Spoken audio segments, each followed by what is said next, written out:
lê lô lết ôm tê lô nhẹ nhàng tê lô lết lê lô lết dương đi cái nào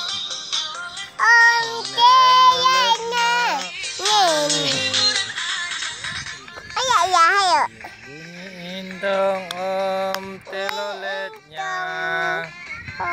tê lô lết na Dolet na